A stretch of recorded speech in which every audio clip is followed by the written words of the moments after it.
who is your favorite Stoic text? Whose is your favorite Stoic text from the ancients? I know which mine is. I know who wins out every time. And let's just see that we're live and we're all ready to go, everyone. Welcome back. We hope that you are refreshed and that you made some good Stoic friends and that you're ready for part 2 of Practical Paths to Flourishing. Before we jump into our talks, I've done the prize draw.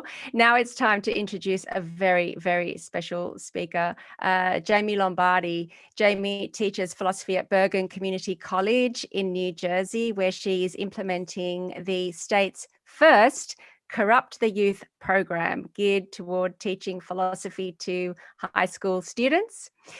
Jamie also co-hosts the Philosophy Book Club, which is on Zoom with Massimo Pigliucci. Her writing has appeared in the Philosopher's Magazine, in Aeon, and the Institute of Arts and Ideas. Jamie, over to you. Hi, can you hear me all right? Yeah? All right, thank you so much for inviting me to speak today. Should I just go? Yeah? Okay. Yeah, go. If I start going too quickly, please just yell out. I'm much more nervous than I appear, and I suspect I appear quite nervous already. So, okay, here goes. There's lots of talk about how Stoicism can help you live a good life, but sometimes you can do all the right Stoic things and still lose. Sometimes life is just okay, and other times it's downright awful no matter what you do. Perhaps Epictetus was able to remain in good cheer so long as his mind, if not his body, remained free, while Xenophon could keep his chin up in the face of his son's death. But for the rest of us mere mortals, a surfeit of calamity can leave one feeling unmoored and dangerously adrift. In such circumstances, a good life can feel out of reach. In fact, the very act of striving for a good life can feel like another burden pulling you under the water. Fortunately, for most of us, calamity and catastrophe are few and far between. But sometimes, particularly this last year we've all been living through, life can be experienced as though it's one trauma right after another. In such times, when a good life feels too far out of reach, the best you can do is hope Ovid was right when he wrote, "Be patient and endure. Someday this pain will be useful to you." Enduring is no easy task, though. However, Stoicism can be something like a life vest when you're drowning. I call this Stoicism for an absurd life. There's no way to tell this story, at least for me, without getting personal. So here goes. My own path to flourishing has been circuitous, not just in the sense that there have been many twists and turns, but in the sense that it is ongoing, and I don't quite feel like I've arrived. So it came as quite a surprise when I was asked to speak at Stoicon, and I worried about what I would say. It's terrifying to talk to people as though you have answers or have figured out some key to unlocking a good life, when mostly all it feels like you've done is manage to stay alive. But one need not open up Marcus Aurelius's Meditations to be reminded that living is a precious gift denied to many. A new study from the University of Washington's Institute for Health Metrics and Evaluation puts the number of worldwide COVID deaths at 7 million, almost 1 million of them in the United States alone. Looking back over the last year, the truth is that I'm more inclined to think of myself as fortunate than wise. On reflection, I think this is why Marcus Aurelius begins the Meditations with a list of what he's grateful for, rather than reasons he believes himself to be so clever. My job teaching philosophy was moved online, and my children and I were able to safely hunker down at home without having to worry about running out of food or money to keep the lights on and a roof over our heads. Here in the United States, where it seems the only entity the government is motivated to bail out is banks, that's no small feat.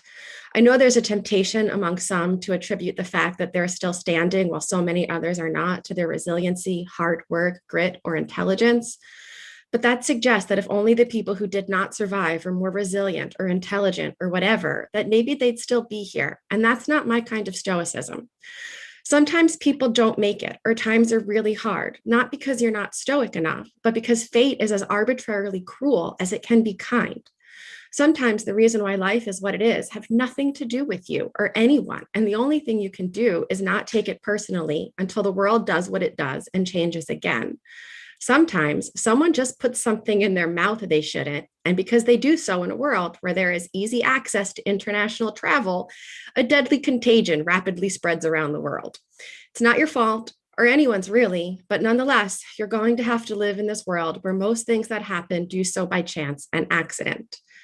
When this happens, what I've learned from Stoicism is that the best thing you can do is count all the reasons you're lucky, not because this will change the material reality of your life. If, for example, your landlord forces on a boiler they know to have been condemned and starts a fire in the house where your children are sleeping, a real thing that has happened to me, it's still going to suck to have to rebuild, even though you are, in fact, lucky to be alive. But because, as Hannah Arendt noted in the epigraph to The Human Condition, all sorrows can be borne if you can put them into a story. This is, in my opinion, what makes Stoicism so valuable as a philosophy. The story you tell yourself about what's happening to you, what you're going through, really can make a difference in how you experience it. And Stoicism can help you tell when it's time to tell yourself a different story.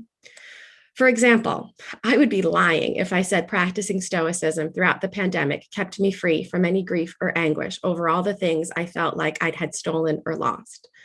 The truth is that I spent more time crying this past plague year than I did almost anything else. In zero ways would I describe my experience of the last 15 months as flourishing. According to Seneca, this makes me, if not a very bad Stoic, quite far from wise. But I not only disagree with Seneca that it's a pretense that we can't get control of our emotions, I don't think we should, irrespective of whether it's possible. To be a human being is to be a feeling being. And what Stoicism has most helped me to do is accept that even the most unpleasant emotions are just part of the human experience I cannot control. And in doing so, has helped me learn to better live alongside them, particularly when the unpleasant and ugly ones are dominant, because I feel all alone while there is an ongoing mass death event. Adam couldn't hack it in literal paradise. That I've struggled in New Jersey seems perfectly reasonable to me. For better or worse, my life has provided a lot of unpleasant experiences to practice this.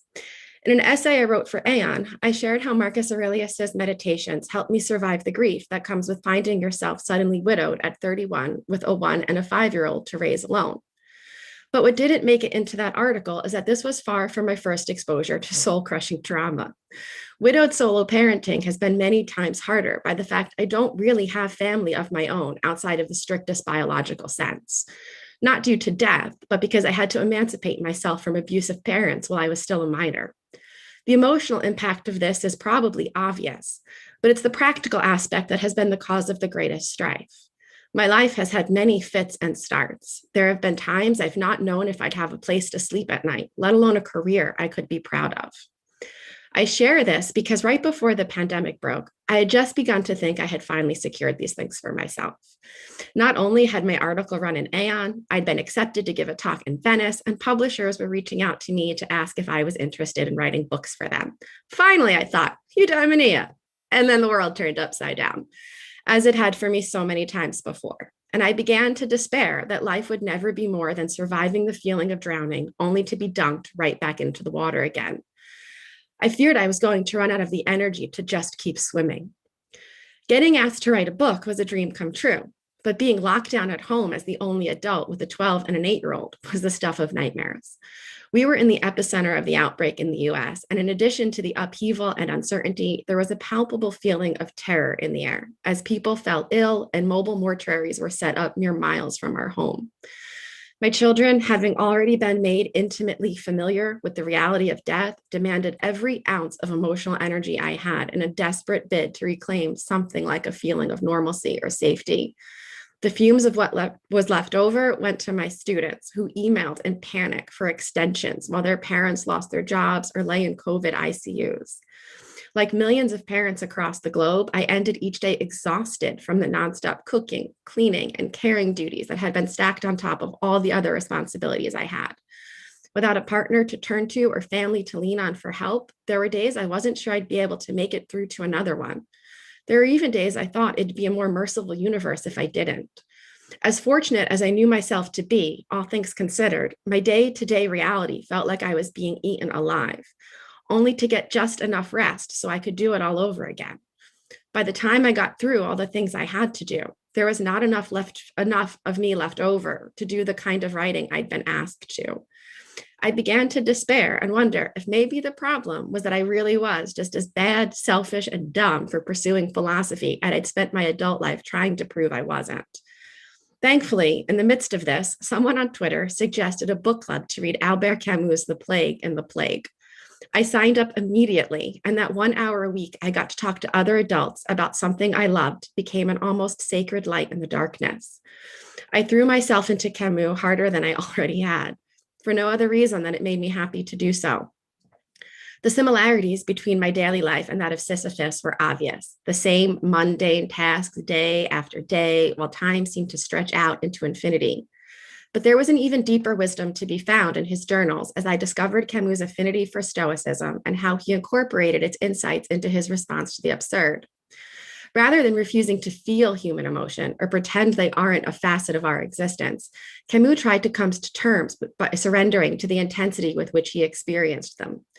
Rather than pursue some Aristotelian golden mean through moderation, whatever that means, I found a different kind of balance in Camus. Yes, there is a great sorrow and suffering, but there is also beauty and joy that can supply the courage necessary to face it and, if we're lucky, do what we can to lessen it. Camus grew up in serious poverty, but was nonetheless a promising athlete, until tuberculosis brought on bleeding lungs and the existential crisis that would give us the writer he'd become. Camus read Epictetus while he recovered, and as he found himself on the precipice of literary success, he began his first volume of journals with an observation that there is a certain luxury in poverty that is lost as one's fortunes begin to change. For rich people, he writes, the sky is just an extra, a gift of nature. The poor, on the other hand, can see it as it really is, an infinite grace. In other words, there's something to be said for the gratitude that comes from knowing just how much worse things can be. With death and devastation everywhere I looked while I remained relatively safe, I decided to give myself permission to be happy for all that I had, rather than feel guilty for what I wasn't doing or all the ways it could be worse, but wasn't. Life was still exhausting, loud, messy, and terrifying, but I could not forget that people no less deserving than me were losing their jobs and saying goodbye to loved ones for the last time over FaceTime. As hard as life felt in that moment, the truth was that, for the first time in my life, I was one of the lucky ones. There's a temptation toward guilt that can eat at you for escaping misery while so many remain mired in it. Turns out, happiness can come with a surprising amount of shame if you don't let yourself believe you've done enough to deserve for some of it to find its way to you.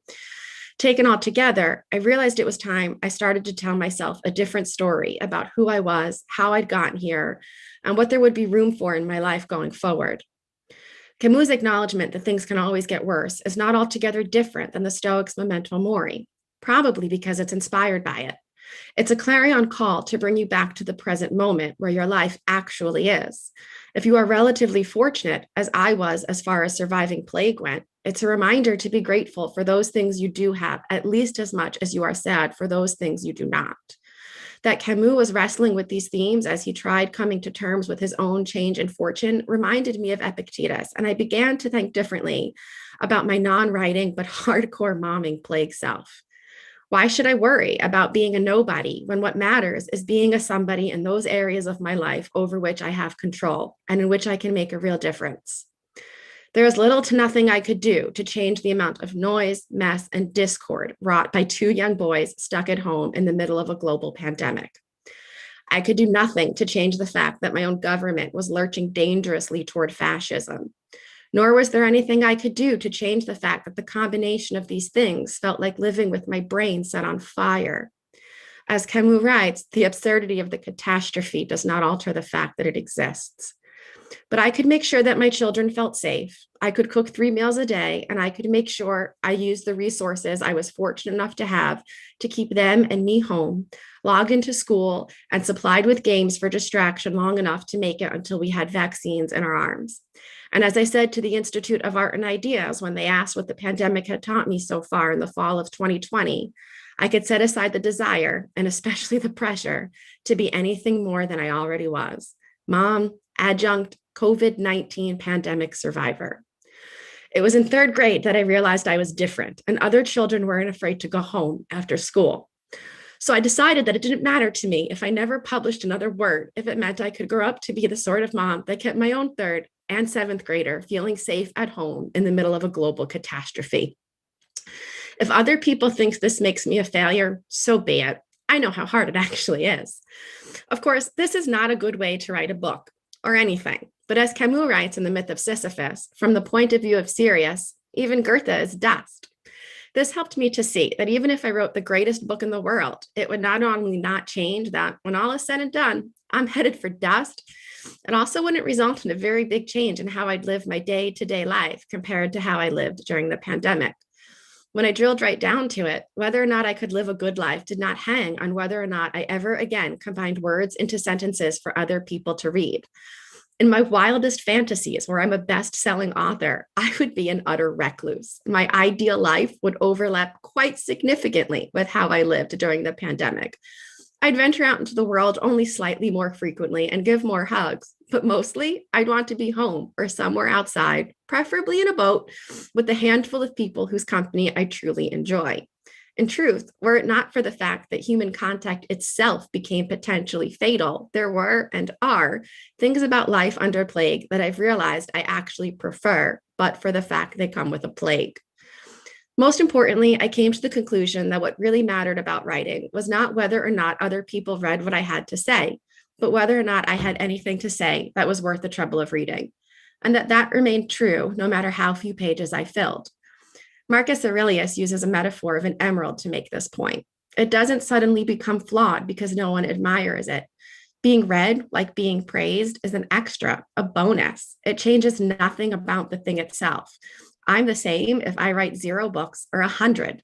This helped me realize that if I couldn't set aside the book to be who my children needed me to be in the midst of a global catastrophe, I didn't really have anything worth listening to about how one should live or overcome calamity in the first place. And that in a world with more books than there is time to read them, it was far more impressive, to me at least, the person who actually has to live this life, to be the kind of mom, after never having had one myself, than to add to the number of books that should have been an email. The trick is, as Seneca says, to tone your wants and tastes down low enough and make much of negatives and of mere daylight and the skies. And so I did. I set the bar very low and gave myself permission to not require perfection in order to consider myself good enough or deserving enough to enjoy the little bit of happiness that was available to me. Mostly, that was sitting in my backyard where it was quiet anytime the temperature got above 50 degrees, and lots of hikes, and of course, a lot of Camus. I took to heart his injunction that the absurd is just a starting point. As far as I'm concerned, there's nothing particularly insightful about acknowledging that we are subject to a random unfolding of events that we can do little, if anything, to control, if that's where your thinking ends. Though some people interpret Stoicism to mean you just have to get better at taking the punches life throws, this interpretation doesn't rule out the possibility that, for some lives, like mine, where the punches just keep coming no matter what you do, a point is reached where the most rational thing a person could do is fill their pockets with rocks and walk into the sea. But I'm not keen on endorsing either nihilism or suicide. And as news story after news story makes clear how disproportionately women and minorities have seen their careers and life savings evaporate due to the pandemic, I'm not particularly eager to suggest that being unhappy about it is incompatible with living virtuously either. In fact, I'm more inclined to argue that if you can achieve ataraxia in the midst of so much injustice, it's more likely your moral compass is off than that you've unlocked any kind of wisdom. We may not be able to end all human suffering, but there's no way around the truth that, as a society, we certainly have the means at our disposal for there to be far less of it in the world than there is. One thing I am certain of, though, is that coming face to face with the reality of our lives, the arbitrariness of the contingencies that define our existence, and especially the stories we tell ourselves about them, can supply the impetus and courage to get clear about what really matters to us and whether we're using our time in ways that, when the end comes, we'll be able to say we're glad we did so. Camus identified 3 consequences that followed from the confrontation with the absurd: freedom, passion, and revolt. And they are worth revisiting as we begin to turn our minds towards returning to normal. If this year has taught us anything, it's that much of what used to pass for normal was never very good to begin with. Too many of us, back in the before times, lived lives that made no room for the simple joy of just existing. Fun and relaxation were too often things we were made to feel guilty for indulging, and so we didn't. Our whole sense of worth tied up in how many external markers of real success we could accumulate. But while those things might help supply the conditions necessary for a flourishing life, like safe housing and a steady income, this pandemic serves as an important reminder that they are not sufficient. What Stoicism helped me realize throughout this pandemic is that when the time comes to shed this mortal coil, I'm not going to care about how many publications I don't have or that I never earned tenure if that's how things shake out. I'm going to be grateful that my children knew I loved them and that against all the odds, I kept them feeling safe in a literal global catastrophe and even eked some joy out of the time I had along the way. Which is not to say that in hindsight, it wasn't actually that hard or I'd happily do it again. God forbid. But Aurelius advises that even in setbacks, there are opportunities to be had if we look for them. And I intend to keep my eyes open. Having to live through a pandemic has been legitimately awful. My life is not where or how I'd hoped it'd be as I inch ever closer to 40. But now that I've had the great good fortune to make it through to this side of it, it's a unique opportunity to assess what I really want to go back to and what no longer has a place in my life that I am, in a strange way, grateful for. To update one of Camus' more famous lines, the rebel is the woman who says no. And this is a word I intend to start using a lot more often, because here, at the end of all things, we are all just tap dancing at the mouth of an abyss that waits to consume us. On the scale of the universe, death is imminent, but happiness, joy, and love are possible in between. And in my experience, it's there where you can find a path back to flourishing. Wow, Jamie, thank you so much. That was incredible, moving, awe-inspiring in many ways. And you wonder why we asked you here today. Exactly why. Thank you. I don't know if this is on. I'm going to drop a link to a song in the chat. And I just love this song. And it's on repeat. Really, it's sincerely on repeat over and over and over again. And it really just captures my sense of the pandemic and where I'm at. And it's, I don't know, you listen to it if you want. Hopefully that's allowed. It's in the chat. Thank you. Thank you so much. Wow. I know all of you are just as moved about Jamie's story as I am. I read people writing, I'm crying right now. I think that's all of us. So we have just a couple of minutes before our next panel comes on. And I just wanted to share with you a couple other moving stories. As we've mentioned before, we're collecting stories about your path to flourishing. You can see them on our website. We had some of them cycling through earlier today. If you'd like to share yours, please visit PathsToFlourishing.org. And I just wanted to read through a couple of these. One is from Lydia Scratch, who is here earlier today. She says, "My path to flourishing was a hard wrought one, I guess. My mom had a debilitating but not fatal stroke when I was almost 14. My parents died when I was under 30, and both were better off without the world's earthly cares. I learned the lesson that bad stuff happens. I learned to remember that death is around a corner. 2 days after I met my husband, we drove to see mountains and spun out on black ice. As we coursed toward the ditch, I put my hand on his shoulder and said, 'Just relax, just let it go.' We were married less than 9 months later. I learned to accept the gifts of the present. Almost 20 years later, I learned about Stoicism while reading a Mark Manson book. This book led me to the big three and more contemporary Stoic authors. And I was home. I've been a practicing Stoic since I was an adolescent, and without knowing it at the time, Stoicism had already put me on the path to living a good and meaningful life. Today, I fall and I get up, and I will fall and I will get up. But the path is there, always waiting for me to get back up and on track." And this is from Lydia Scratch. This is her Paths to Flourishing story. And we have time for just one more. This one is from Mary Braun Bates. Mary says, "It was clear as a 7-year-old foster child that the life philosophy my foster parents were trying to beat into me did not work very well, even for them. If the world was going to make any sense to me, it would be because I had figured it out for myself. I set to figuring. By the time I hit young adulthood, I had created much of Stoicism for myself.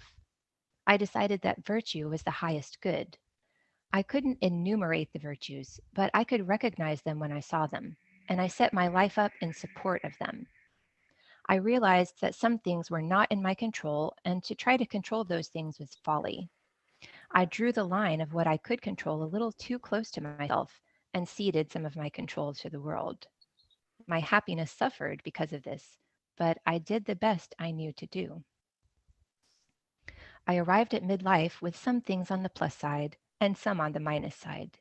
Then my boyfriend, now husband, introduced me to Stoicism, and I realized that someone else had been there first.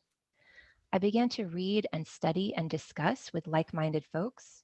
With better articulation of the ideas, I was able to find what worked for me and what didn't, what made sense and what was less helpful.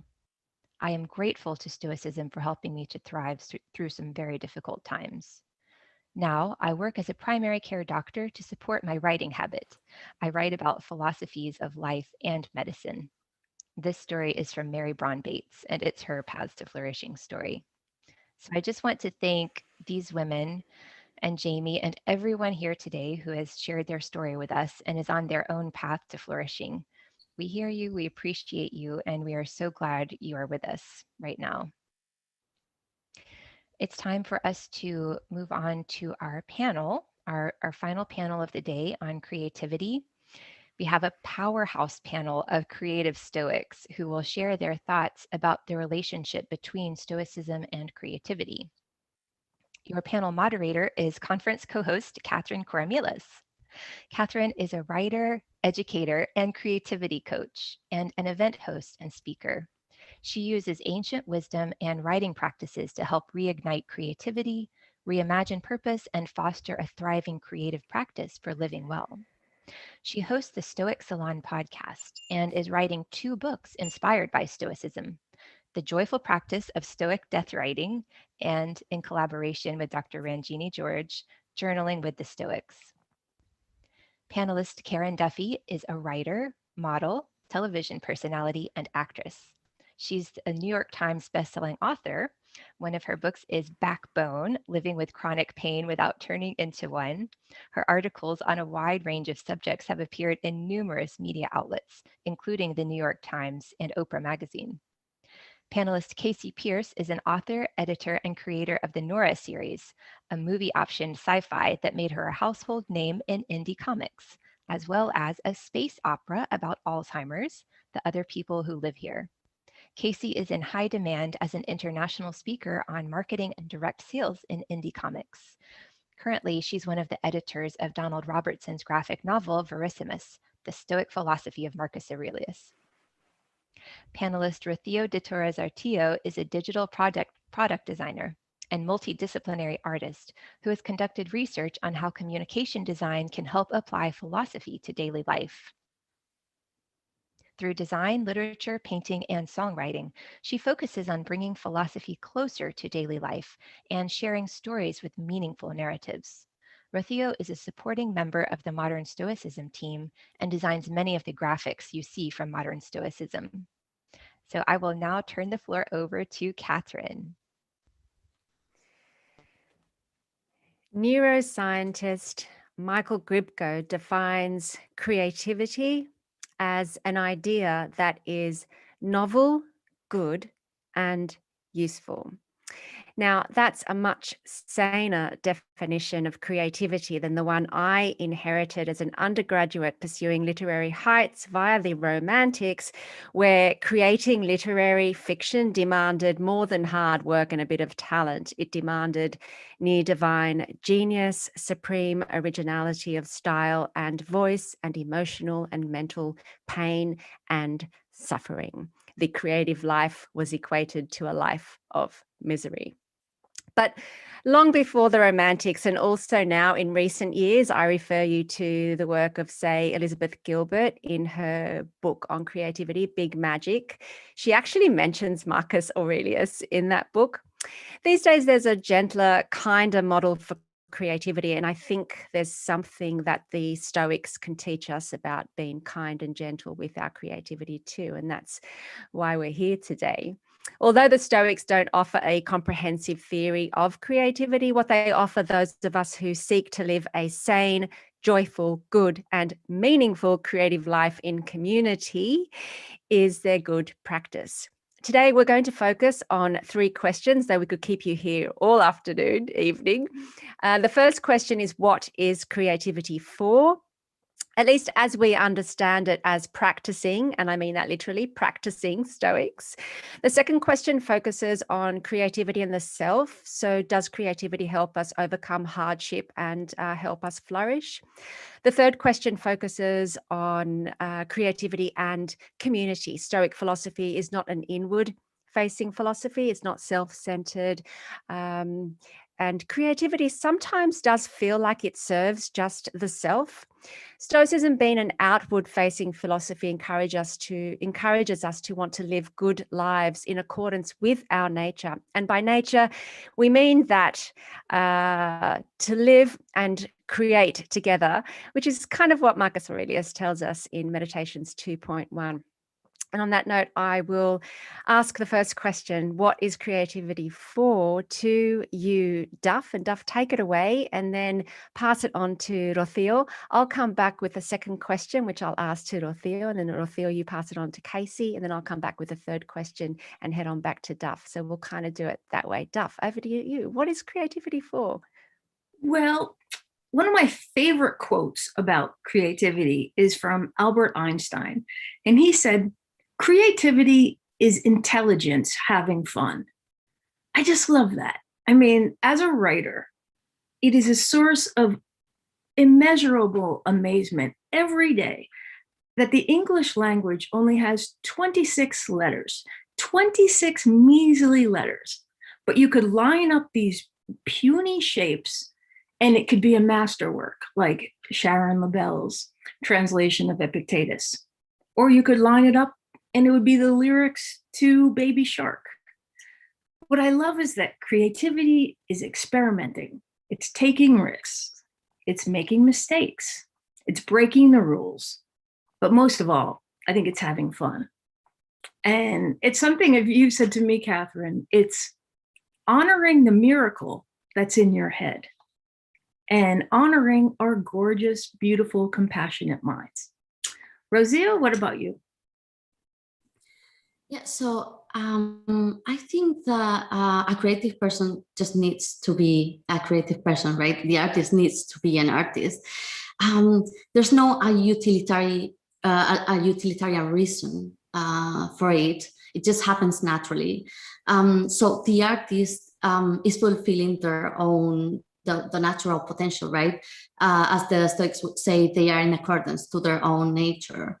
However, if we think of it not on a utilitarian way, but more on how art affects the artist, I think art transforms reality and transforms the artist, right? So, you know, there's this, as Kathryn said, this romantic idea of the artist as being someone who needs distraction or depression, right? I think only a few artists can cope with that distraction and really use it for creativity. I think normally if you feel depressed, you won't have energy to create anything, right? And if you are being able to cope with a problem in a creative way, then you're having a resilience attitude. So this is kind of a Stoic attitude, right? The Stoics say is someone who turns pain into transformation. I think that is what art does. I think that, well, the Stoic believes that virtue depends on our ability to control our impulses. I think this is an exercise of perseverance, practice, and routine. And this is the same perseverance, practice, and routine that you need when you are creating, right? It's an exercise of self-discipline to understand nature and to canalize pain, thoughts, and experience through a technique.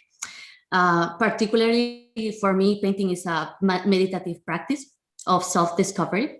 So through painting, I understand errors and take advantage of those errors. And sometimes things beautiful will come up unexpectedly from those errors.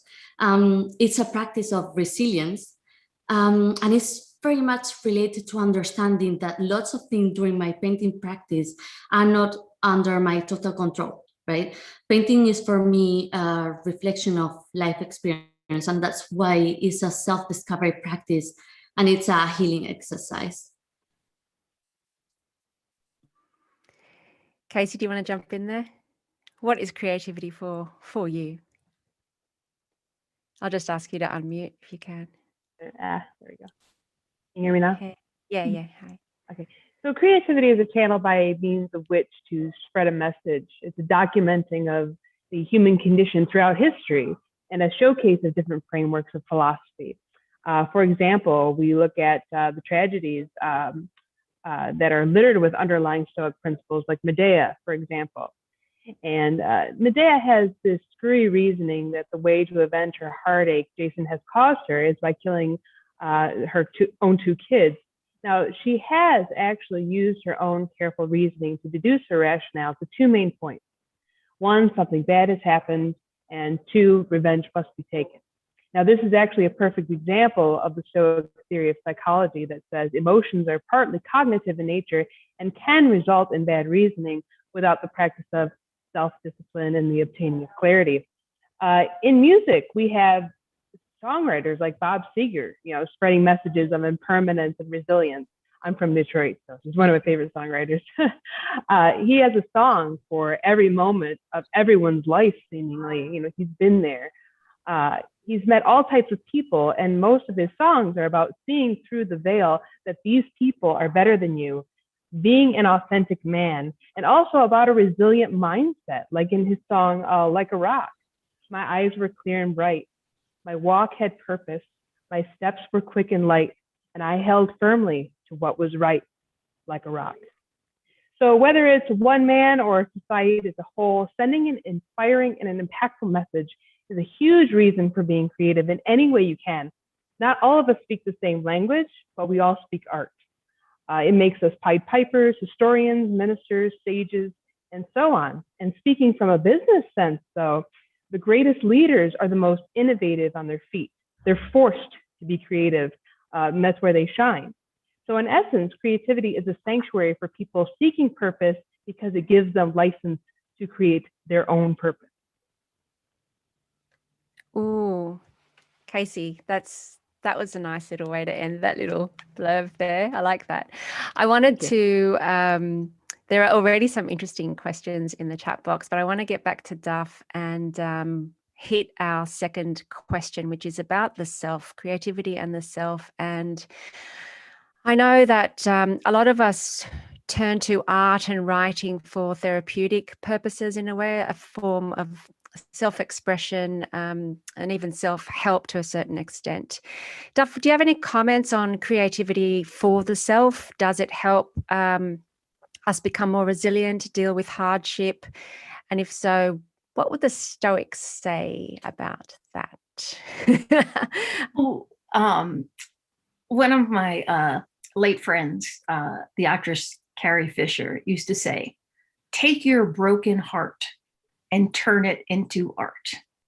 And I believe having a creative practice strengthens your resilience like a muscle. I live with chronic pain, a rare disease. And what I've understood for 20 years of living with this is that pain is inevitable, but suffering is optional. And having a way to navigate the heartbreaks and pain that we will all endure. And having a Stoic practice, a creative practice, offers an internal navigation system. And it helps us from thinking when you're just having a bad moment. You're not having a bad life. And I think it was Epictetus said, progress isn't achieved by luck or by accident. It's by working on ourselves every day. And that to me has just been incredibly illuminating. Mm. Yeah, thanks, Duff. I want to transition over to from the self to community. There's been a lot of talk in the press lately. Nancy Sherman's brilliant article in the New York Times reminds us that Stoicism isn't about self-help, but it's group help. So I think, Rocio, you have some comments on how a creative practice really does give to the community, and how would then the self-oriented artist then open up with creative practice to care for the community or offer a gift to the community somehow. What are your comments? Yeah, well, I think our acts as a human being matter and are transcendent. We are, as the Stoic says, an essential part of the whole, right? We need to be able to see ourselves as a lung or a heart, not as something that you can live without. This way we will act as if whatever we do matters. We are part of the universe, and each one of us matter and is able to transform reality, even if it's just a little bit. Like on that Frank Capra film, It's a Wonderful Life, in where a very common man in a very small part of the world transform and does good around him because he's just a good person. So I think, and this is for everybody, right? But also the artist and the creative personality are compromised with society. I think they have this idea very interiorized. They care and they want to contribute to change things, right? A creative practice serves the self-discovery and the knowing the self. The Socratic maxim says, know yourself and you will understand the universe and the gods. This exercise of self-understanding will surely lead to a better understanding of the world. And in the same way, something that is good for the artist itself, because it helps being in accordance to their own nature, will also be good for the world, in the sense that the artist will become more authentic, real, honest. And I think this is just thinking on how it affects the artist, but also if we focus on the other side, on the outcome, right? The creative person is sharing the thoughts, the knowledge, their insight to an audience. Storytelling and communication serve the community by helping people being understood and helping them understanding their own thoughts. Kasey, what do you think about this? Oh, I absolutely agree with you. And as I said, and it's what you're saying too, giving people license to create their own purpose. And you don't have to be the painter to be creative either. Creators are CEOs or the project manager that has to think of a plan C and fast, or the parent who has to balance their career and family life. Being a creative is being innovative and and I believe that it's our duty to keep being innovative as a people in order to further the evolution of the everlasting triumph of the human spirit and keeping it alive. So, that's how we thrive, by, being innovative. Creativity leads to innovation, leads to survival.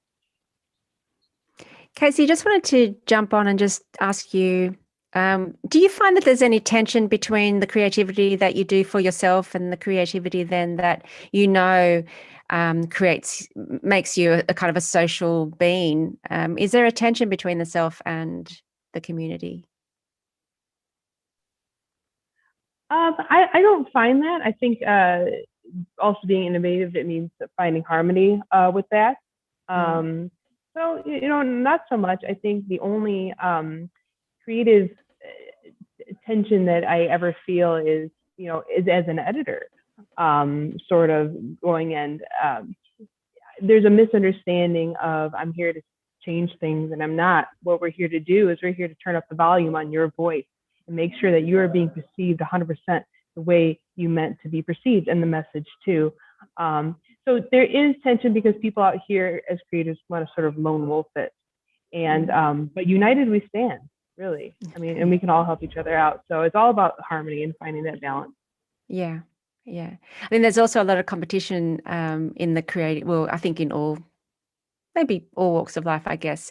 And I think collaboration is really important for creatives as well. I think some of the best work that we do is through collaborating with others. And that's certainly been an intention that has come through my own Stoic practice, to kind of look at collaboration rather than look at what's mine or what's my original voice, etc., which was the romantic inheritance.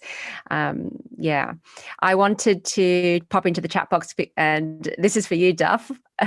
There's a question that Jennifer Baker, well, actually it's a comment, but what would you say? Jennifer Baker says, it seems like having fun and being creative is really a way to be in sync with our nature, even having fun being a psychological achievement. So fun. Plato, says Jennifer, thought that this was a way to tap into the divine through imitation. And I know that Rocio says a lot about the imitation, but it's a little bit different for the Stoics. What do you have to say, Duff, about having fun, being part of your nature, tapping into, the divine? Yes, being awake. And I kind of love, what Kasey was saying, how we're all connected, and truly a rising tide floats all boats. And that when we do better individually, we do better collectively. And what I find that, my daily practice of reading and journaling and my connection with the Stoics is that it's a kick in the pants. I find it so enjoyable.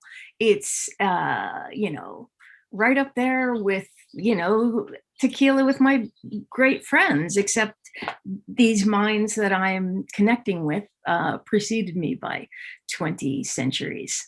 But I think part of the joy of having a creative practice and maybe being connected to Stoicism is a sense of purpose. And I think we find that by having something to love, something to do, and something to look forward to. And so I just try and build that in to every day. And sometimes I hit it, and that makes me happy. I love that stuff. I'm going to switch the tone up a bit now to get a bit personal, and let's look at some of the bad stuff. I remember just recently I had developed this massive fear of death. So this question, I think, is also going to talk about, I think, reputation. So what we leave behind. I think leaving a legacy is a really big thing. I'm not sure that the Stoics really see that there's any virtue in leaving legacy behind, but I know that Seneca was really keen on his letters being remembered, and they were, and he really tried hard for that. But I recently went through an experience of extreme death phobia, and one thing that resulted from that was that I couldn't write. I just couldn't. I had writer's block after that, because I was worried that if I died in the night, and this is true, everyone, that I would leave a messy, scruffy manuscript. And that would be something that I would be ashamed of after my death. So I literally was paralyzed. And so actually came to Stoicism, worked through the death fear, and I could write again. So writer's block is really interesting, and just rethinking what it means to just living in the present, writing, just showing up every day. I am a writer, therefore that's the role that I've been, placed on this earth to perform. So all I can do and all I can control is to do that every day, and I can't control whether I leave a scruffy manuscript behind. Do you, Rocio, have any sort of personal anecdotes to share, like just some tough times, some tensions in creating, and how maybe a little Stoic mindset shift helped you? Yeah, I think, well, when you were talking, that reminded me of when I'm painting, and how the painting process make a lot of sense, and it's like you feel so well, so it's a fulfilled sensation. But then when I finish that piece of work, it's like, now what, right? Because so professionally I work as a product designer. I don't sell my paintings, So I only paint because I love it, right? So then the outcome is like, now what should I do with this, right? And then I start painting again, and that makes me feel like, okay, this is what makes sense. I think the creative person or the artist lives in the present, right? That's the moment in where everything makes sense. I mean, I'm not saying that the outcome is not important, but I think what really makes us feel good and like you lose the track of time is when you are actually creating, which is an amazing experience, right? It's like you're reaching your soul on that moment. That's really interesting because that's flow, isn't it? That you're in flow. And in a sense, I kind of understand that the Stoic flow is kind of living in accordance with your nature. So you're just really being in the moment and being the person that you are and doing the work. And that's that really interests me, that what you just said there. Kasey, do you have a little when bad things happen to your creative work, how do the Stoics help? And I don't want to turn this into a self-help conversation, but I'm curious to know what you... I always say I've had the honor of being ripped apart by the best. So that's the thing. I think entering the publishing industry, I did not manage my expectations. And I went through a lot of heartache, being so attached to that first thing that I created and holding on to it like it's a baby and it'll be the best thing I ever write, you know. It reminds me of, don't seek for everything to happen as you wish it would, but rather wish that everything happens as it actually will, then your life will flow well. And I offered up so much resistance to not only people critiquing my work, not even wanting to listen to me, wanting to pitch my book to them. You know, I thought, you know, I'd arrived, I have this thing, I'm a published author. And the thing was, nobody cared. But as creators in the industry, we must be willing to manage our expectations. But without suffering, you know, there's no growth, and there's no growth in your work, and your work is a reflection of you. So anyone listening who aspires to become published, my God, do it, but don't be too attached to that first one, because I guarantee you 2 books later, you'll almost want to deny you ever wrote the thing. And that's a great sign, you know, learn to love the pain, because that means you're growing. And change is a sign of life, and so is pain. And, you know, I choose life. So you have no say in how exactly your success will transpire, but by managing your expectations of what publishers and other people have to say about your work, you're executing an act of self-respect, because you're opening yourself up to taking a few hits before you make a hit. Also, myself and Duff, we have health issues in our waking lives that inspire our work. Again, like critiques, we use these hardships to shape and inspire our work, and how hard we work to pump out original content that will hopefully inspire others with neuro disorders as well as the rest of the world. I love that, Kasey. I can see some people laughing in the chat box as well about death fears and writing. So thanks for relating, Tamara. Okay, Duff, over to you for some final wise words of Stoic wisdom. Well, since we were talking about overcoming obstacles and dealing maybe with the harsher critics outside of our own interior monologue, I loved the Marcus Aurelius, who was leading an army. You know, he uses the term enemy, but I think we can soften it to an adversary. But he says, like, the best way to deal with an adversary is to not be like them. So when I see a friend of mine chewing a hole in my shorts, bitching about the most trivial thing, I'll think, okay, I'm going to make a note, because I'm really going to try not to be that way. And that seems to work. It is gutting, though, when, as Kasey was saying, you know, when you spend years working on a book.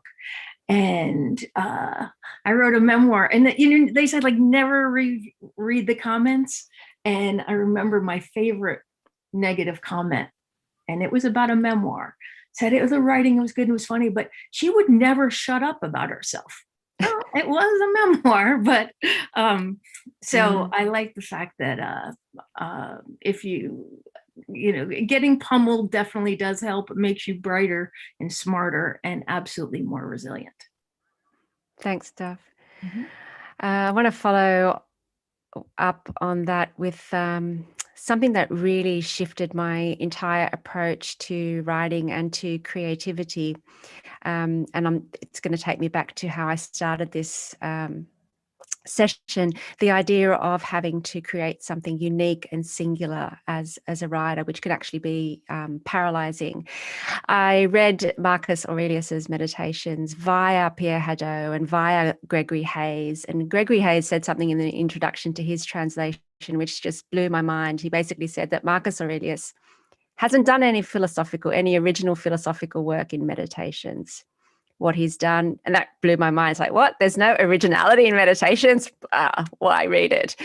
But then he explained that Marcus's purpose was to learn the Stoic teachings, to rewrite them and re-express them and reformulate them over and over and over again for his own personal help and growth, etc. But the result of that is a remarkable literary work. It actually really is singular and original and novel and creative.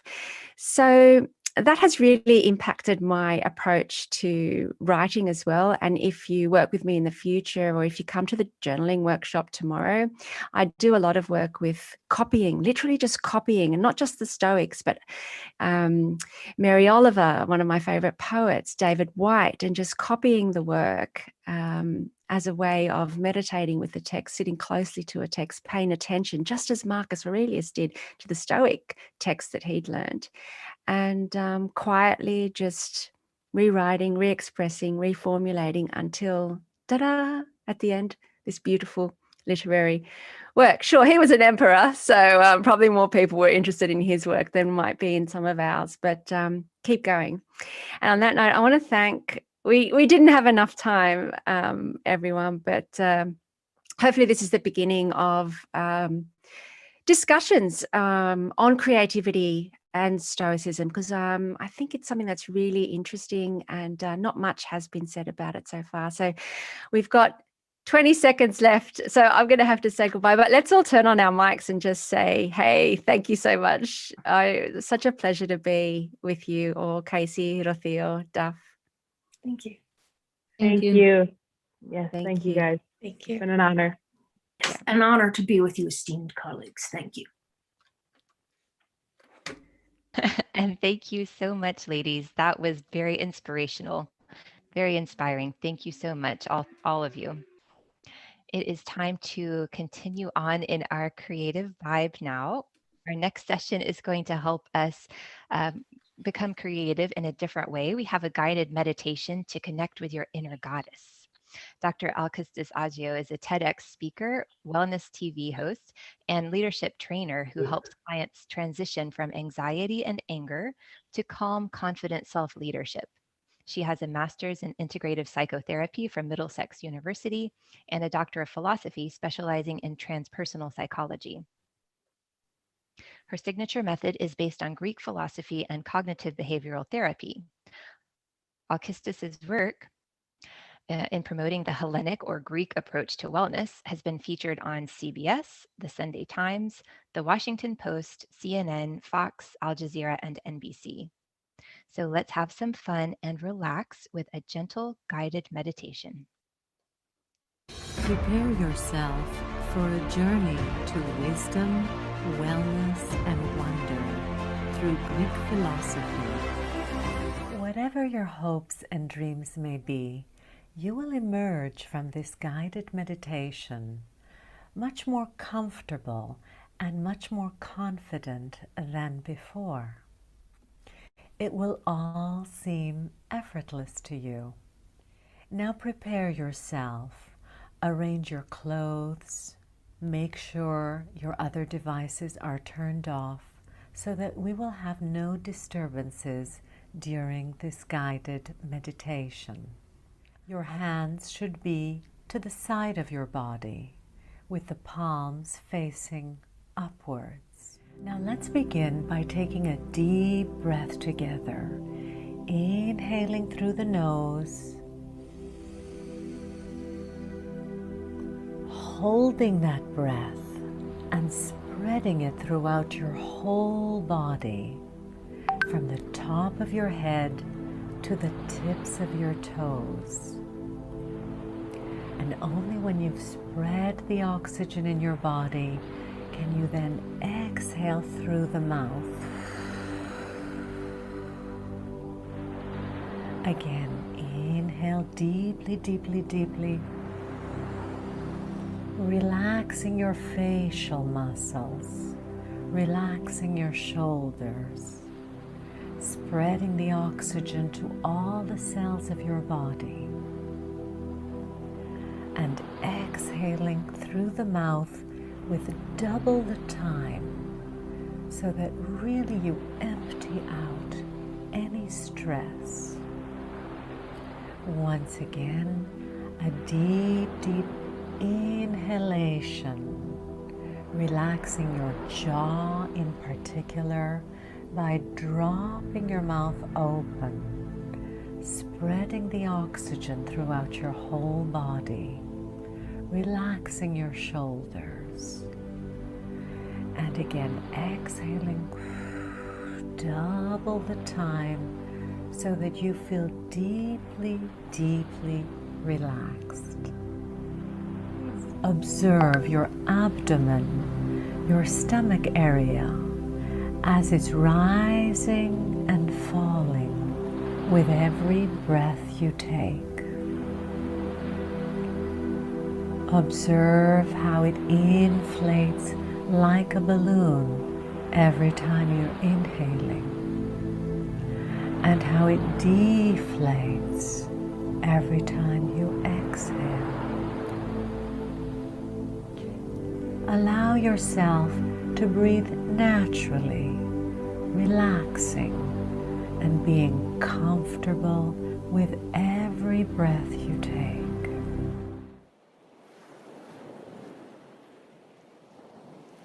Now, I want you to imagine that you are standing on a sandy beach in beautiful Greece.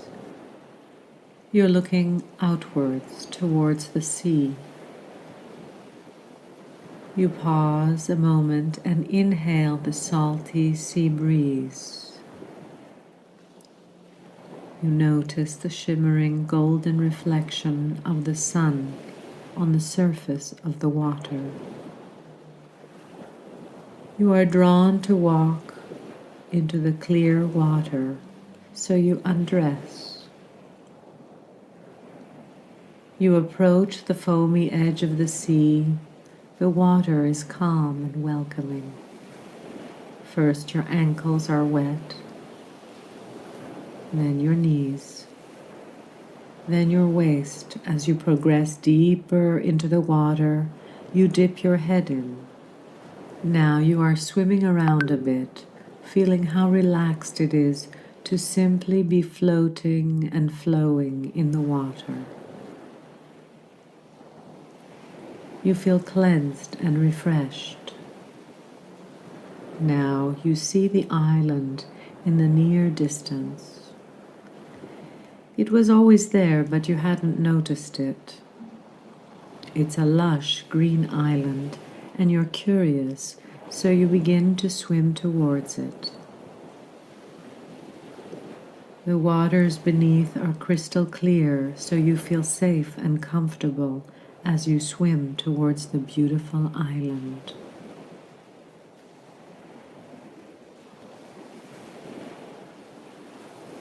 Finally, you have reached the shore on the beach.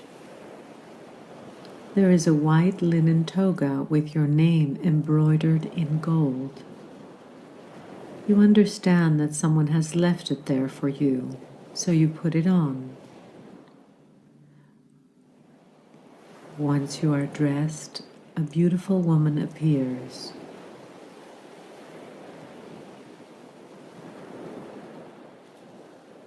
You recognize her like a long-lost friend. You are so happy to see her. Your heart is swelling with happiness.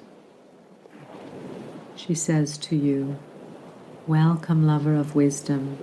You have arrived at the place of transformation."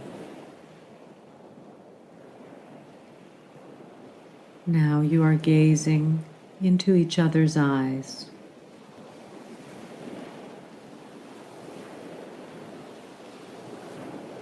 She says to you, "What you want also wants you, is looking for you, and attracting you too." Just as a carpenter uses wood and a sculptor uses bronze, you need to use your own life as the raw material in the art of living. Philosophy is all about applying its principles in the real world, putting into practice what you're learning. I am here to help you on your path. I want you to think about a specific issue now that's causing you frustration in your life. Bring to mind a particular thought or belief that worries, distresses, or angers you regarding your personal or professional life.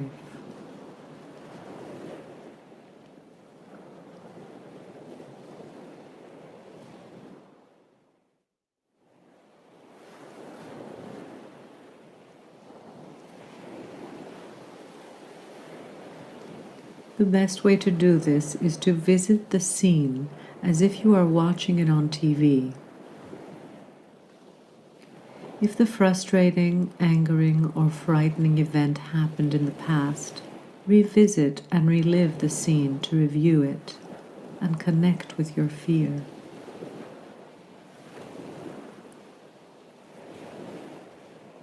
Think of the exact frustrating, angering, or frightening thought that you believe.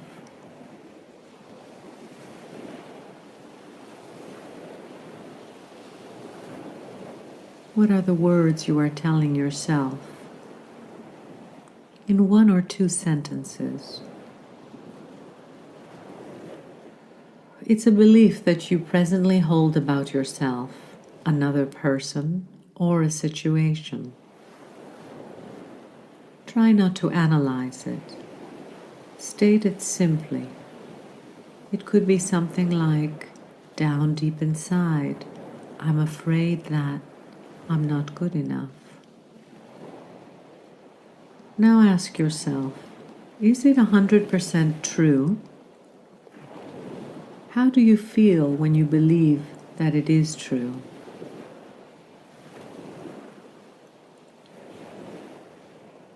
Ask yourself, am I dramatizing the situation and overblowing it?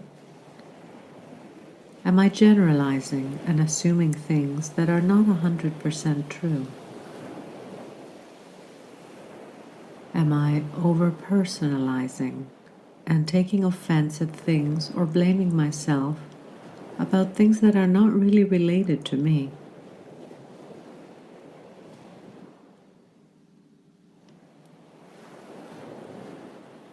Now ask yourself again, is my thought or belief 100% true?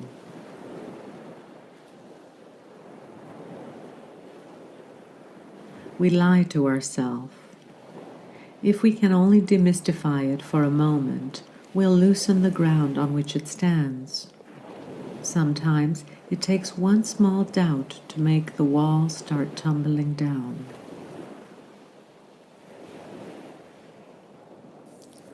Now take a step back and consider Plato's advice. It's best to take a bird's eye view and see everything all at once from above.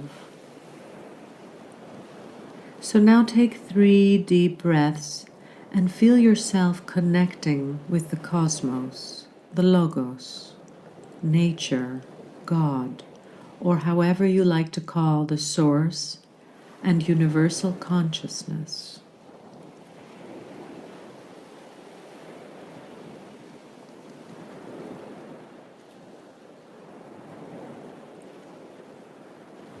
In this state of connection, imagine what would your life look like if this frustrating thought, this limiting narrative didn't exist.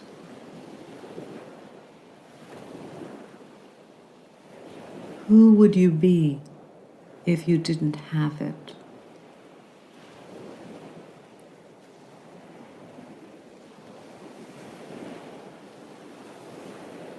From this elevated perspective, could you let this story go, along with all this dreaded feeling that's rooted in fear? Could you release it? I'm not asking you to do it right now, just to imagine yourself from up above looking down on that situation. Could you imagine releasing it? Imagine letting go of your old story and the emotion of fear that comes with it. You would be free.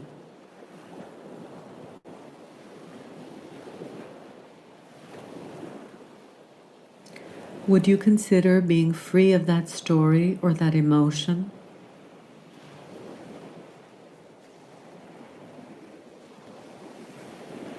When are you interested in experiencing freedom? A week from now? A month from now? Tomorrow? What about right now? Could you rephrase, change, or modify it so that it's more truthful?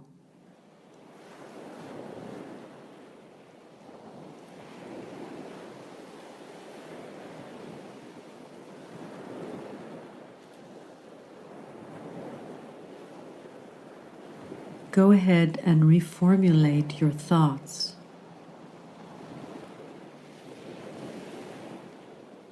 What will be your new belief system?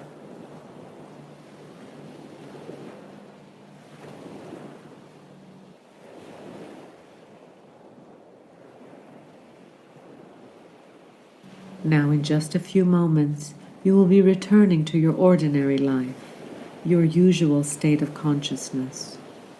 I want to thank you for your trust that you have placed in me, and know that I am always here next to you on your journey.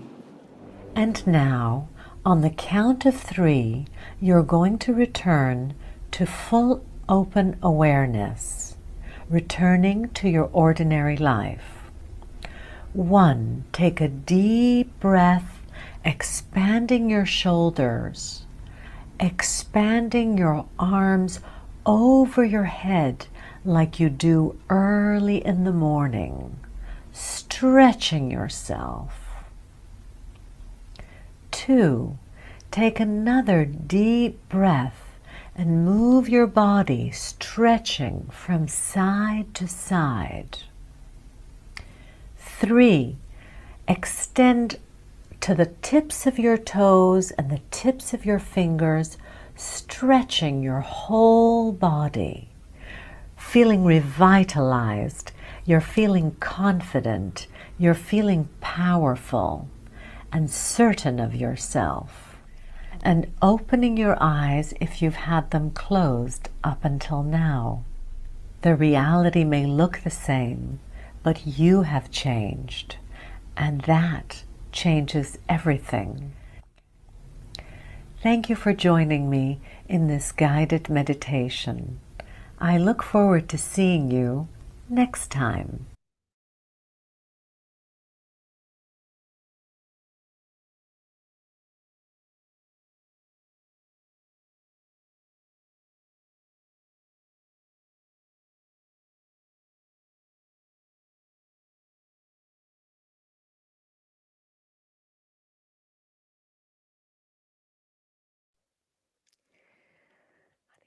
Wait there a few seconds to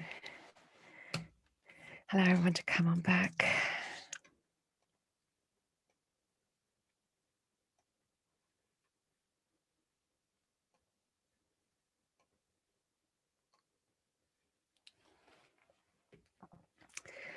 Oh, thank you so much, Alkistis. I do feel quite changed. Let me know also in the chat box, everyone, how you're feeling. And there she is, our final and keynote speaker, everyone. Today needs no introduction for women in Stoicism. Sharon Lebell. Sharon is known for her one-of-a-kind writing and speaking about philosophy, spirituality, religion, Buddhism, Judaism, and ethics. For over 25 years, Sharon Lebell's international bestseller, The Art of Living, the classic manual on virtue, happiness, and effectiveness, has inspired philosophy lovers and the modern Stoicism movement. This modern interpretation of Epictetus's teachings is a perennial classic, cherished as a daily spiritual guide for readers from all walks of life. Sharon is committed to expressing ancient wisdom in accessible language so everyone can apply it to better their lives and experience philosophy's enchantments even. The imperative to marshal our gifts to improve the lives of others and the importance of art, music, and nature are central to her message of what makes the best possible life. Sharon is also a sought-after composer and performer on a one-of-a-kind 5-octave hammer dulcimer with 106 strings, which sometimes makes surprise appearances in her philosophical presentations, I know. She leads a weekly online musical contemplative gathering called Strings of Holiness to help participants start each day with a clear mind and an open heart. Sharon, welcome. Oh my goodness. Thank you. That meditation was wonderful. Good day, philosophical friends. Good moment. And greetings from the redwoods of Northern California. 1,000 thanks, Brittany and Kathryn, for your vision and efforts, and of course to the Modern Stoicism organization for sponsoring this. This is really good. So let's get going. Okay, flourishing. This is the best place to start because that's what we're here for. But just for a moment, I'd like to shift our conversation from our flourishing as individuals, with the help of Stoic practice, to the opportunity this very day inaugurates the flourishing of modern Stoic philosophy itself. We remember Stoicism's remote ancestor, Socrates, as the quintessential outsider, the penetrating observer of the ways we human beings delude ourselves, falling prey to disordered, fallacious thinking and to the unwise behavior that results. Of Socrates' many gifts, he could see truths that were otherwise hidden in plain sight. He noted what people gave misplaced attention to and the folly that ensued. And he also noted what people overlook because of the sway of, say, petty self-interest, or because of the blinding effect of cultural conditioning. So, like Socrates, women, we are contributing that valuable outsider's view. we've only been recently admitted to the great Stoics conversation. Women can't be philosophically complacent because we haven't been members of the club long enough to over-identify with it. Sorry about that. Lost an earbud. Like Socrates, we're widening everyone's aperture through which we view Stoicism. The addition of our experiences and perspectives helps all philosophers of goodwill deepen our appreciation for the majesty and the enchantments of Stoic thought.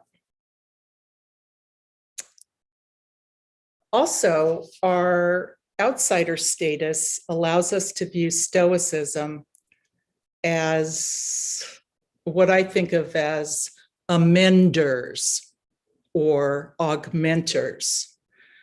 We can redress Stoicism's imbalances.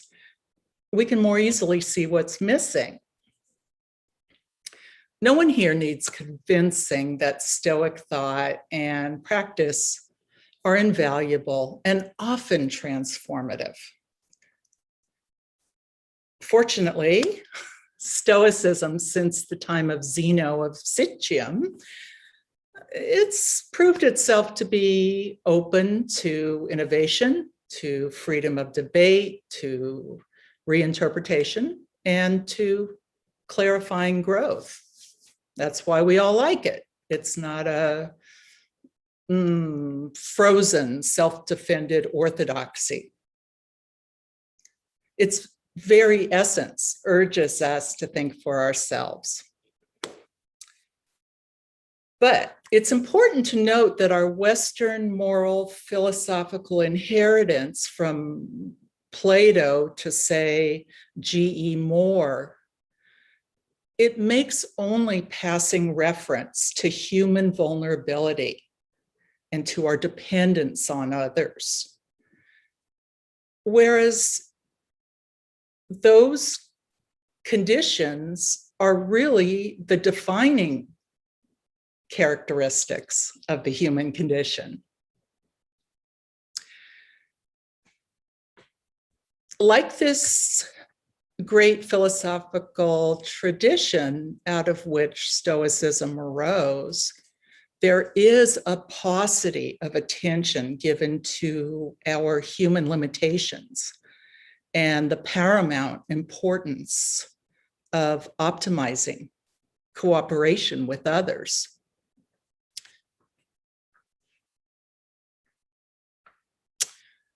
Because here's the thing, that's a heck of a conspicuous absence, leaving out the primacy of relationship, the very place where we actually dwell. Stoic literature, like the great body of historical, moral, philosophical literature, it implies the existence of mature, independent, self-sufficient, rational people.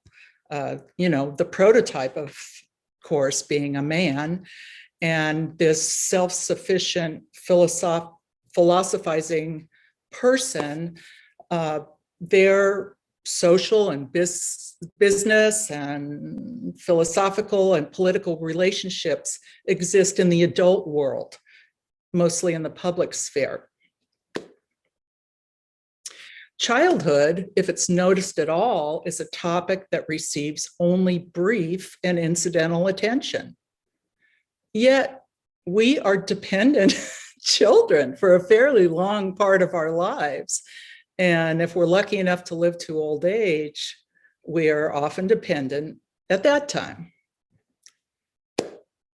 Between those two bookends, our lives are filled with countless moments, countless episodes and long swaths of time during which we might be vulnerable or dependent on others to guide us, to teach us, to protect us, or to just cooperate with us in order to successfully run a business, a country, a family, any social unit. Relationship, that's where we live. And relationships don't function well automatically. The ones that flourish are undergirded by virtue. We're back to virtue. Traditional Stoicism rightly posits virtue as the keystone of a well-lived life. And it unpacks interconnected, it construes virtue in terms of 4 interconnected key components, which are variously translated. But for here, let's refer to them as, let's say, we got our prudence, our temperance, our justice, and our courage. Each of these virtues, if you cultivate them singly or collectively, can indeed transform your life in the direction of eudaimonia or flourishing.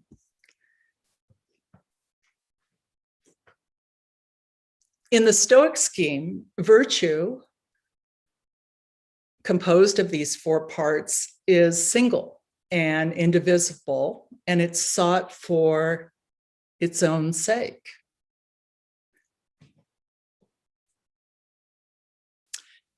But if you pay attention, you'll notice these virtues help a person, an individual, move towards a flourishing life.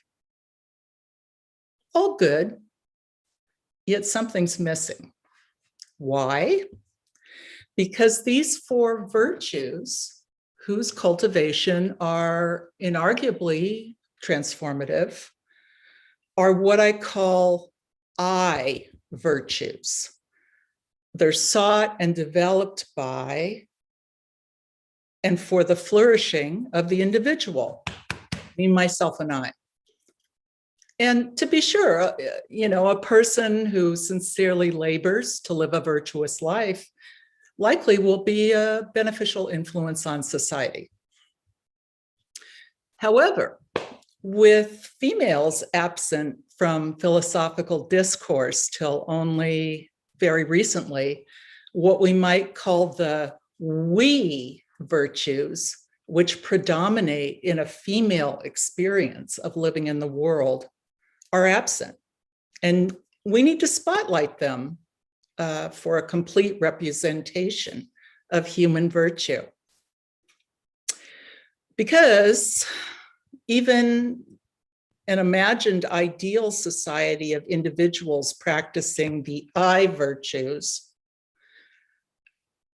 it's not sustainable. What do I mean? Well, let's think of a building. What we notice is what goes on in the building, what it looks like on the inside, or whoops, there that thing goes again. We notice the building's architectural features, but hey, in the ordinary course of affairs, people don't think about the building's foundation, the very thing, that holds the whole thing together, keeping it stable and functioning. We would notice the foundation only if it were absent or broken, thereby threatening the soundness and durability of the edifice. Okay, let's say the building is human civilization, and the unseen, overlooked, and underappreciated foundation is what we're calling the we virtues, the principles and practices that hold up and sustain the building. No we virtues, no building, or really at least at best a very dangerous, unstable one. So these we virtues, as I see it, are rooted in the experience of human vulnerability and dependence, which are conditions that exist for everyone, but they are especially salient for females. Nursing our babies, for example, we look down at a completely dependent, vulnerable person. More than one eminence has said that the mother-child relationship is the archetype for moral relationships. I'm not positing that, but it's interesting. There are innumerable ways females are more aware of and can't kick to the curb our vulnerability and our interdependence. We have to be careful not to get pregnant when it's not the right time. If we do get pregnant, nothing will teach you better that there are things over which we have control and things over which we don't. As we say, watch our bodies make new people, regardless of how we feel about it. And I can say this with authority, having raised up 6 children. Then, of course, the obvious ineluctable privilege and job of caring for children, culturing them, teaching them right from wrong, creating carpools to get them to and from their sports. And we know vulnerability acutely because of the menace of male harassment and violence, which means we have to be ever vigilant in the most ordinary of settings. We have to do this to take measures to protect ourselves. So I'd like to offer a modest proposal that modern Stoicism integrate the following we virtues in order to have a comprehensive and fully sustainable path to true flourishing for all. Not just for the privileged, not just for the men, and not just for white people. Here are the we virtues that sustain the I virtues. Number 1, nurturance, namely the active provision of emotional and physical care and protection for others. Number 2, liberality, the willingness to respect or accept behavior or opinions different from our own, just being open to new ideas. We.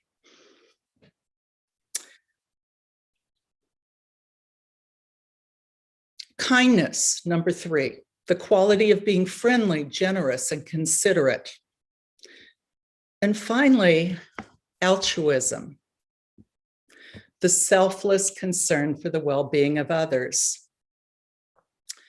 These we virtues are the quiet foundational practices that are not necessarily natural entailments of the I virtues. These we virtues are the very thing our flourishing as couples, as families, neighborhoods, organizations, governments, and an enduring civilization worth living in depend on. And let's not overlook that it's in the trenches of our relationships that life's very meaning is self-evident. If we overemphasize I, we're left isolated and vulnerable.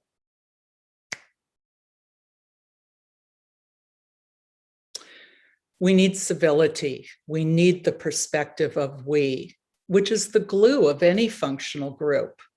And it's more than good manners.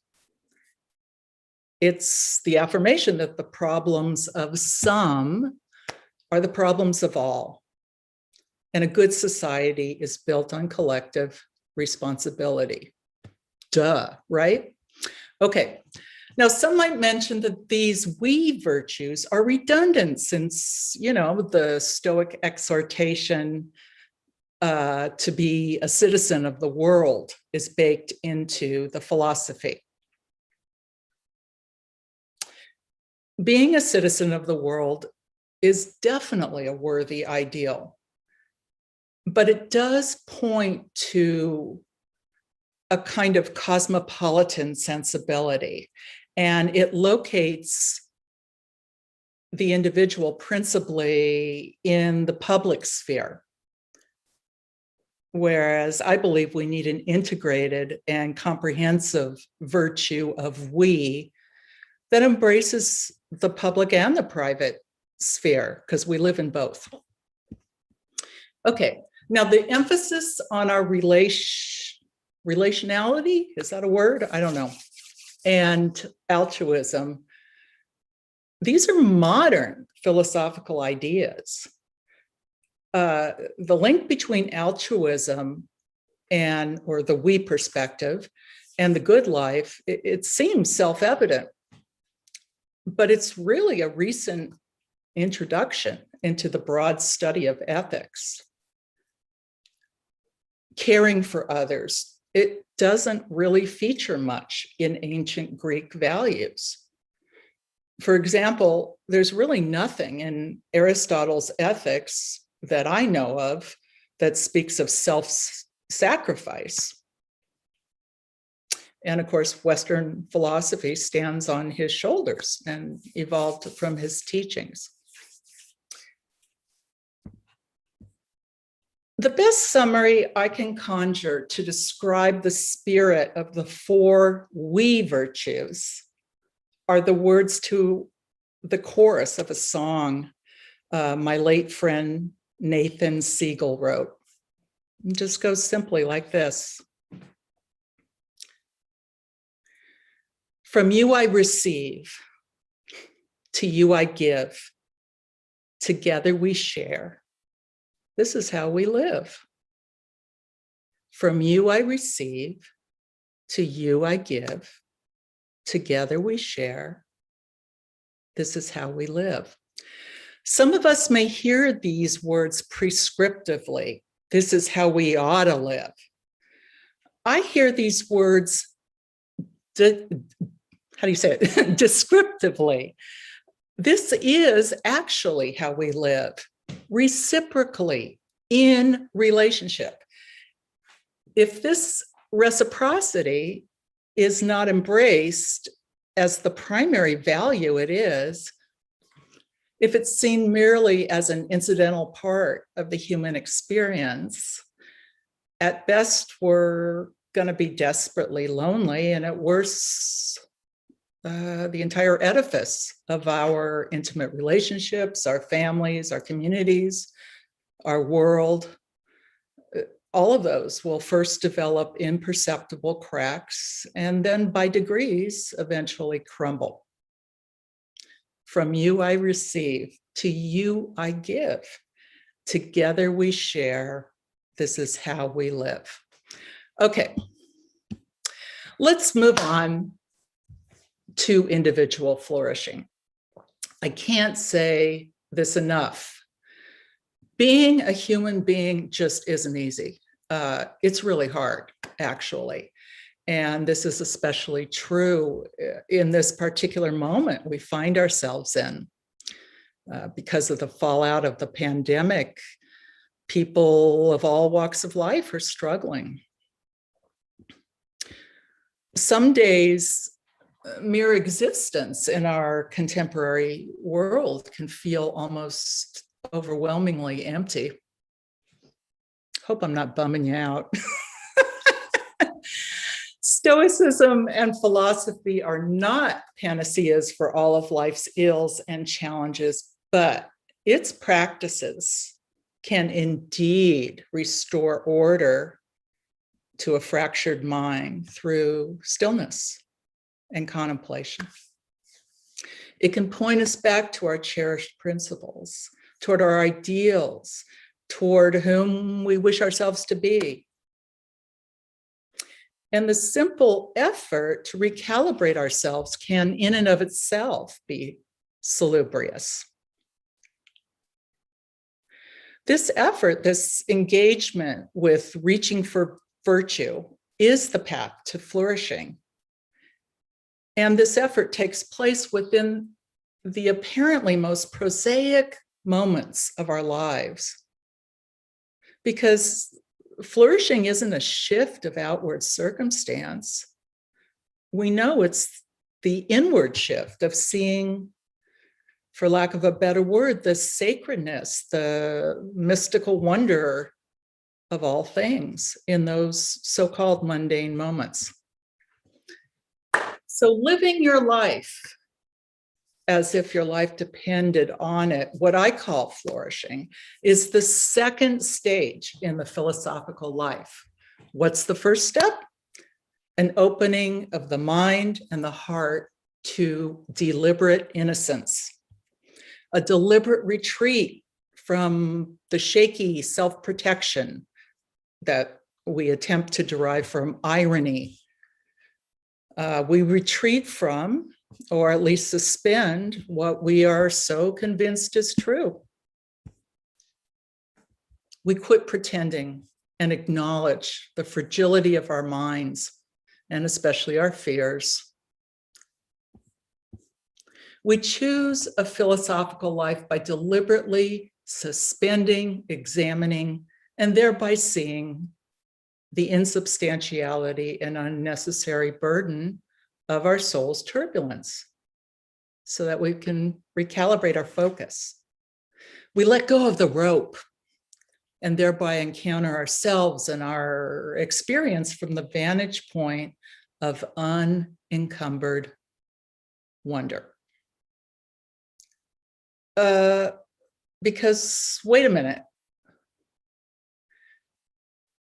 whatever our suffering, our fear, our anxiety, we remember we are alive. We were given a premium seat in the theater of life. That's amazing. Even in the midst of intense confusion, if we can still our minds with their nattering monologues, wonder can sneak in through the back door, because wonder is the starting point of choosing a philosophical life. So the first step then is being willing to let go of all the things we think we should know, and to, in some sense, deviate from the spirit of the long, mostly rationalistic tradition known as Western philosophy, and allow ourselves to inhabit a posture of receptivity, of being willing to be a teachable child, of giving way to wonder, which is where meaning can make a home for itself. To me, flourishing means being conscious and aware enough to choose what you pay attention to and to choose how you construct meaning from experience. One of the best definitions of flourishing I've ever encountered comes from David Foster Wallace, speaking about freedom.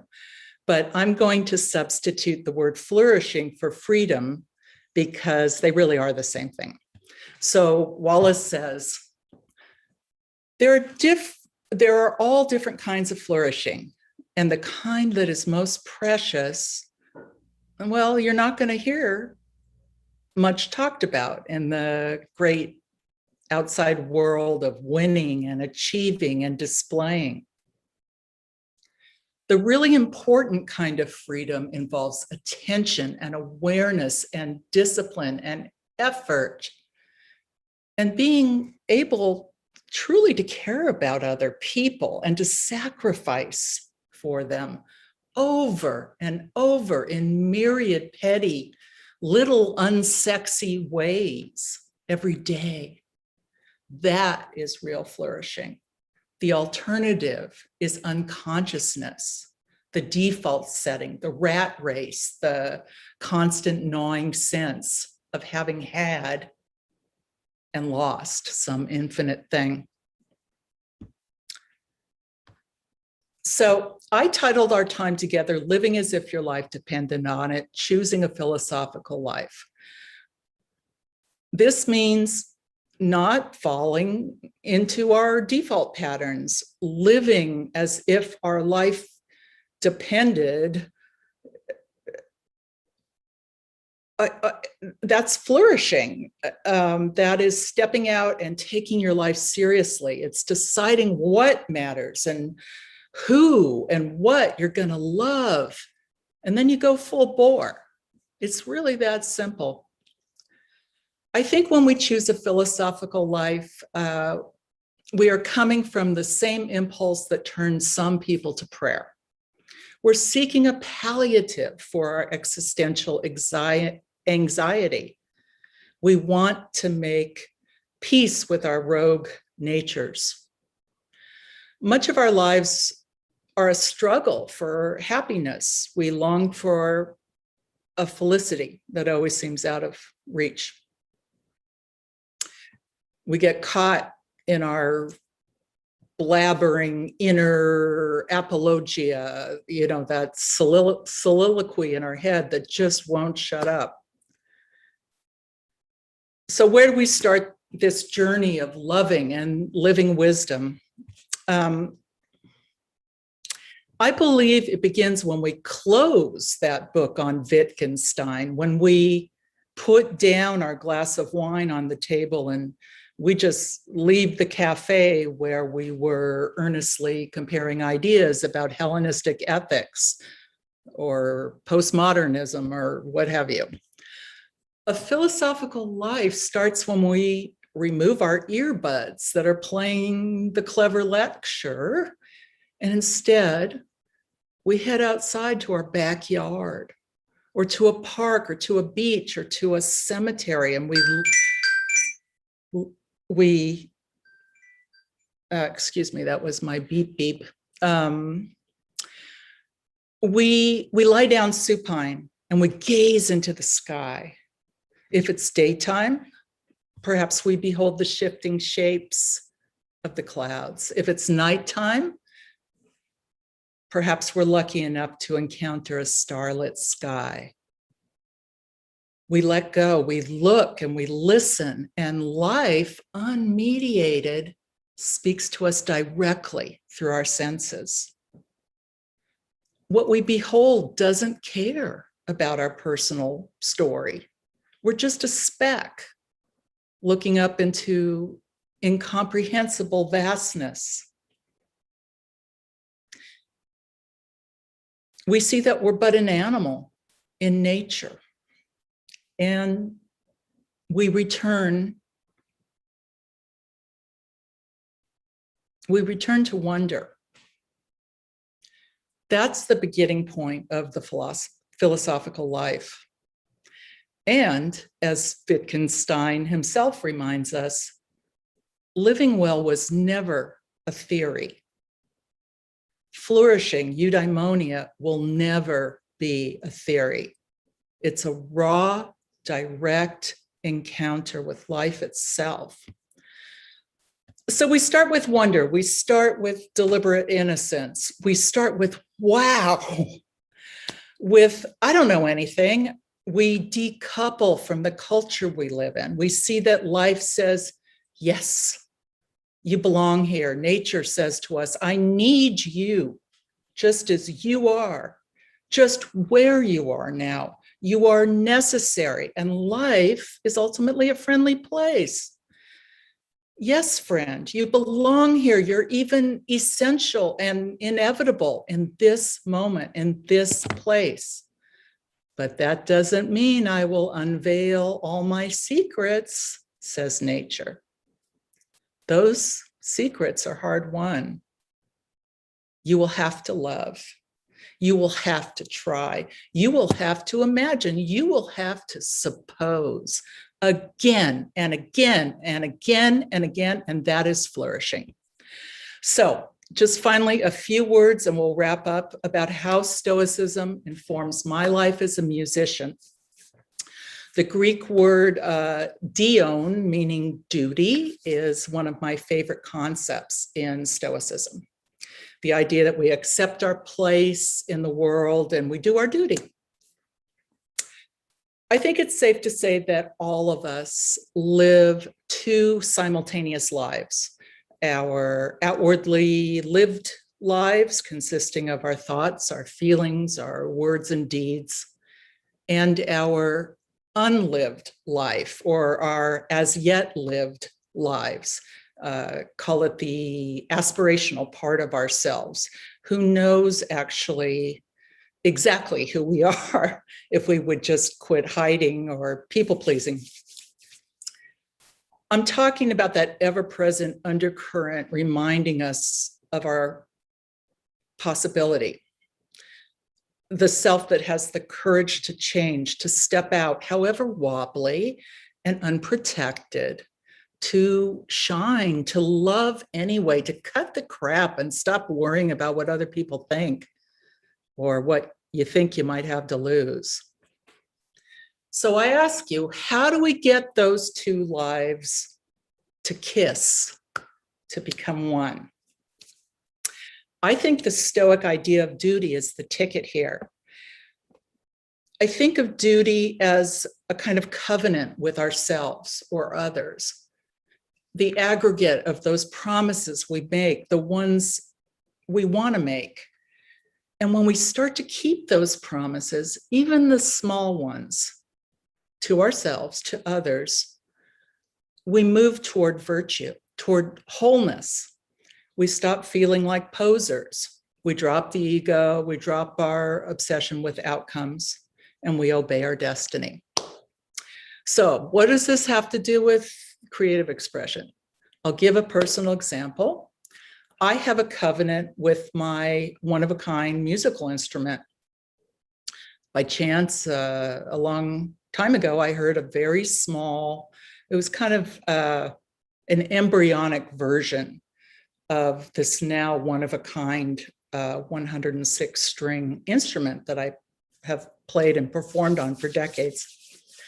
When I first heard the sound that first instrument made, I knew, even though I didn't have a Stoic framework to put this in, but I knew it was my duty to liberate and share that celestial sound. I mean, who else was going to do it? And it's been my duty ever since. It's this sense of duty that makes me exert myself to practice, to push myself, especially when it's uncomfortable. My duty to this instrument helps me locate myself in the world, to flourish. So how about this? I'm saying eudaimonia is not just some inert idea or a theory, a lived experience. I would say that to best understand flourishing, it's a little like Louis Armstrong, who, in trying to explain what jazz was, said, if you have to ask what jazz is, you'll never know. So in that spirit, I wrote a little tune that I'm going to play for you as a way of using an alternative language for the ineffable music to express this precious ideal of flourishing. And I dedicate it to all of you. So if you'll kindly bear with me, I'm going to move our camera over here. Go. And hi, everybody. I'm going to take out my things here. Okay, let me get my, where are my sticks? Oh, here we go. Thanks for your patience. Okay, this flourishing is for each of you.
Thanks, everybody. Bye for now. But love always. Oh my Bravo, goodness, Sharon. Sharon. Thank you so much. Oh, That was sure. magical. Oh, good. I'm so glad to hear it.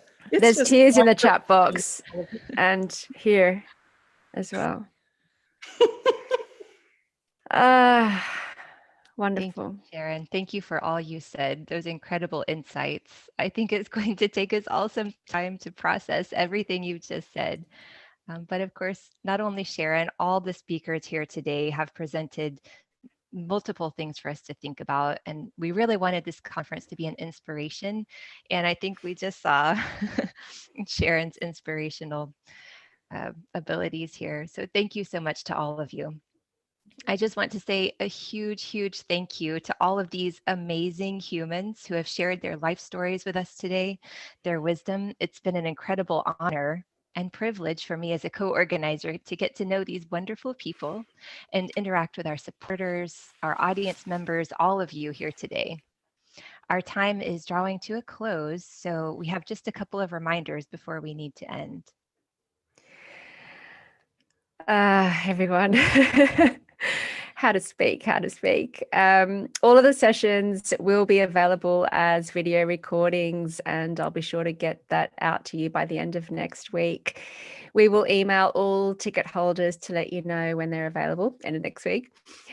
Please do keep popping by our conference website. It's going to be a work of progress and it will continue to grow. PathsToFlourishing.org. Check out our virtual bookshop where you can purchase books by our speakers, and we'll continue adding to that resource. You can also browse more Paths to Flourishing stories, and please submit your own. The special Stoa meet and greet, which is happening in half an hour. So that's 4 p.m. Eastern and 9 p.m. British summertime. What is it in Pacific? The fireside chat will take place in a different room. And if you have donated at the $50 level, you should have already received an email with a special Zoom link. If you haven't yet, then please do email us on hello@PathsToFlourishing.org, and I'll be sure to send that link out to you.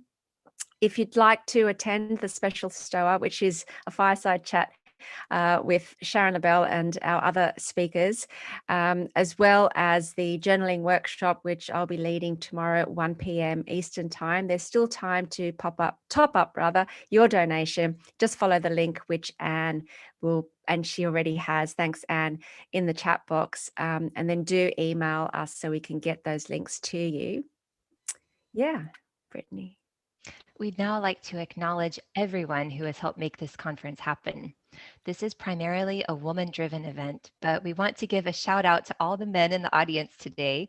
And a special thanks goes to Donald Robertson, who has been our #1 supporter right from the very beginning. We would also like to give a shout out to our Stoicon-x women ambassadors, Kasey Pierce and Anne German. Thank you so much for being part of the team. These women have been instrumental in helping us get the word out, and they are doing seriously good work helping us stay organized as we run this conference today, as we've been running this conference today. Thank you also to our awesome and inspiring speakers, without whom, of course, we would never have this amazing program. And thank you to Modern Stoicism. Thank you so much for your support and belief in us, our umbrella organization they are, who have been supporting Stoicon-x. We'd also like to thank the Aurelius Foundation, who have helped us out with this Zoom platform. This conference could not have taken place without the support of all of these people. As Stoics, of course, we are keenly aware that we are all interconnected, and putting on an event like this reminds us just how interdependent we all are, all of us in this space. So thank you again to everyone who has helped make this conference happen, and thank you to you for being here and witnessing it and being a part of it. And I want to say a special thank you to Kathryn Koromilas, who has been the driving force behind the conference and a lot of the technical things. She has really put everything together and spent an incredible amount of her own time on this. So thank you, Kathryn. This would not have happened without you. I know for both Kathryn and Do I me, get to say a thank you to Brittany? It's not in my script, but a huge thank you to Brittany, who's been the lead in this. And it's been an absolute pleasure, not only to work with Brittany, but just to learn from her as well. So thank you. And I look forward to our continued relationship. the beginning of beautiful things, I can tell. Yeah. Well, thank you again to all of you out there and the community we're building with each other. We feel ready to go out and take on the world in a more stoic way, at least I do, and to continue on our stoic paths with renewed energy and purpose. We hope you do too. So a heartfelt thanks and good wishes to everyone listening, and good luck on your path to flourishing. Goodbye, everyone.